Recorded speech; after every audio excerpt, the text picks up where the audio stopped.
my tongue never found me chained to a rock like some dog. Hi, and welcome to the channel. I'm Mean Pooh the narrator, and today we will look at some gameplay of a game called Darksiders 3 and how it performs with the i5-7300 paired with a 1050 Ti. Just like the previous entry, Darksiders 3 continues the tradition of being a hack-and-slash adventure game.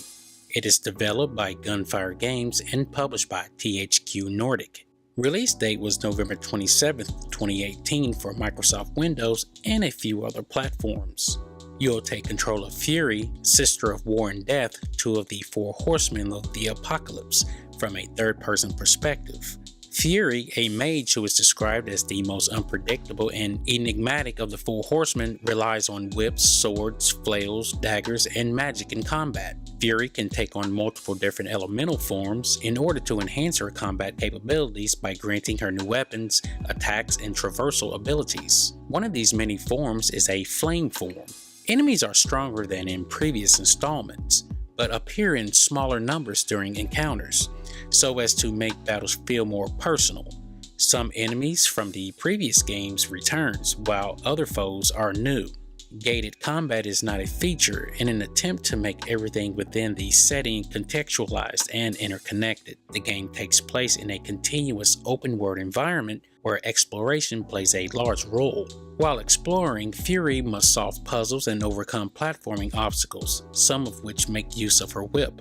Such puzzles include using bombs and the flame form to blow up obstructed pathways and materials in the environment. Darksiders 3 features a leveling system and a crafting system. Similar to War, yet dissimilar to Death, Fury collects souls from enemies and from objects in the environment as a form of currency or an expendable resource.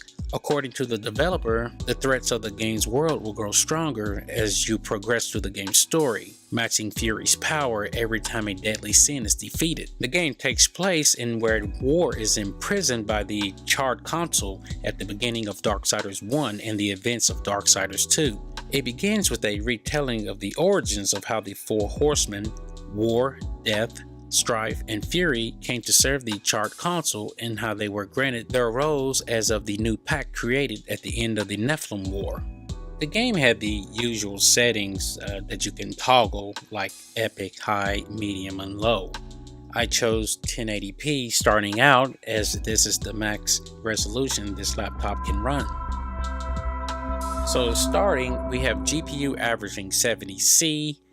For Epic, and High we have 71C, Medium 73C, so it's increasing in temperature as we go down in the settings. Low ended with a 65.5C, so it dropped pretty well. CPU averaged 71.5C, and then we get to 73.5, and then 75. So again, a trend of increasing temperature. When we get down to low, again, it dropped some more, so continuing that trend.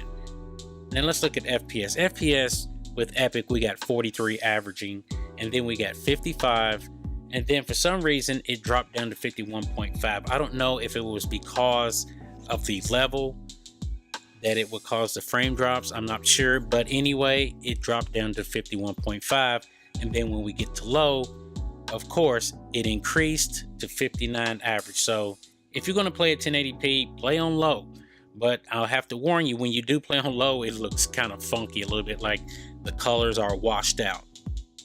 1600 by 900 is kind of wacky. Looking at Epic, our GPU is 72.5, moving to High is 70.5C, and then Medium, average 70C. So it looks like it's going down in temperature, and then when we get to low, it really drops. Okay, we went from 70 to 58. So what is that, 12? Going down to the CPU, we got 73C. Then it increased to 74. And then down to 72. When we get to low, it decreased to 61.5C. FPS, 57.5. 50.5 for high. Then moving on to medium, we got 60. So it was high, then it went low, then it goes back up to 60, and then when we finished at low, it's at 61. If I was going to play this game, picking between the 1600 by 900, I think I would probably want to play on the epic setting, even though the temperatures are a little bit high, but you get good frame rate at 57.5. But if you played on low, you know it's going to look funky, but your temperatures will be, you know, lower than 72. So you take your pick. So looking at the Metacritic reviews, this place is a mess. You got the PlayStation 4 version, the professional reviewers, you know, 64 for the PlayStation 4 with a user score of 7.5. And then, you know, for the Xbox One, you got 69 for the reviewers and 7.5 for the user score. And moving on over to PC, you got the critics giving it a 72 and the users giving it a 7.5. Which it seems like everybody is coming into an agreement that the game deserves a high C, if that's what you would want to call it. And that's not bad at all. It's better than what we've seen on the PlayStation. Over on the Steam site, it looks like the reviews are mixed, sort of like the Metacritic site, which I'm quite surprised at that. But anyway, some people are happy and some people are not. It looks like they've taken some things out and people aren't happy. I've heard things, people saying that the game is too hard.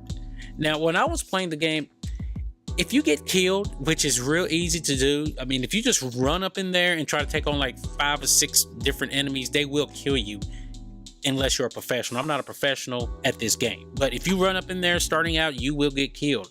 If you get far off into the game on a level and you get killed, you will start right back at the beginning. I did find out though, you can go to this character that looks like a demon. He comes up out of the ground that you feed souls to, so you can upgrade your character.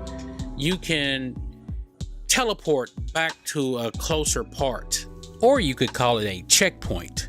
Swinging is another thing that should be easy, but it's not. You have to time your jumps when crossing over large areas while latching onto multiple points. If you somehow mess up, your character will go into an attack motion and will fall. It is possible to come out of the attack motion and reconnect and continue the swing. The camera, oh man, this camera, it can sometimes get in your way by not aligning with your character while you are in tight quarters, and that can sometimes get you killed. Other than that, it's a decent play. If you grew up with a Nintendo Entertainment System or NES Famicom, then you know what difficult is. Remember Ninja Gaiden, Double Dragon, hell, even Mega Man. These are games that if you died, there were serious consequences. Some may look at it as punishment, others like myself see it as making you better at the task. If you have trouble with Darksiders 3, just stick with it. You'll eventually overcome the obstacle. There's a thing called skill that has to be used in some instances, and over time, it'll improve. Trust me, you'll get it. Well, if you enjoyed the video, please leave a like and consider subscribing, and I'll see you in the next game. Mean Pooh, out.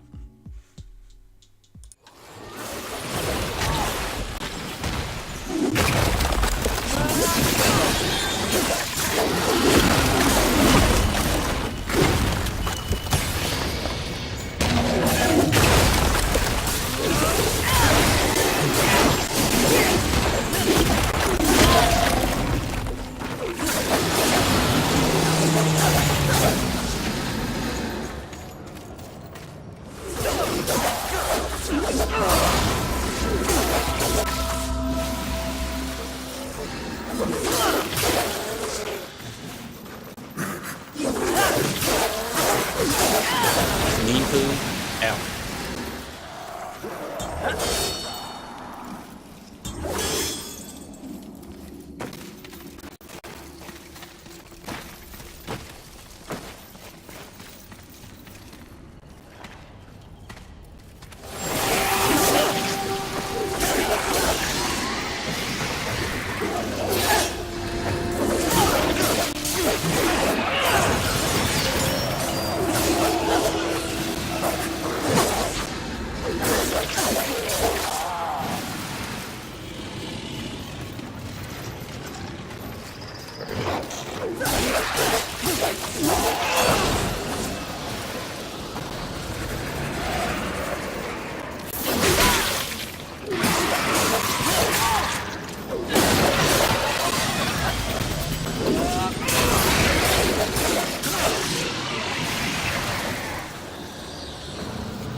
Make sure they scream, horseman.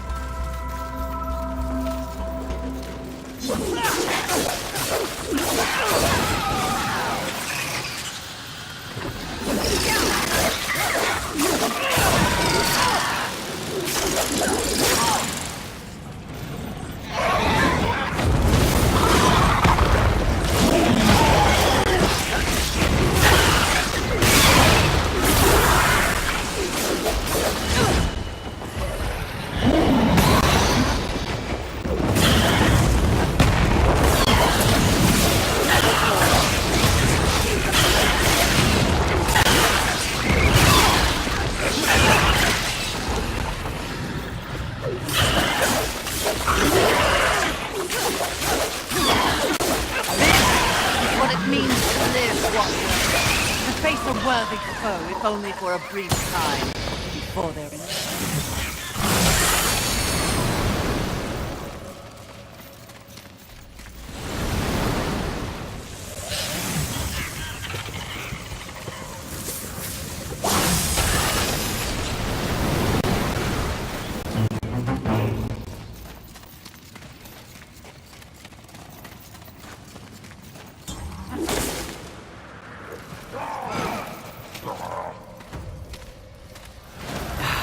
Music to my ears. Feel the burn of the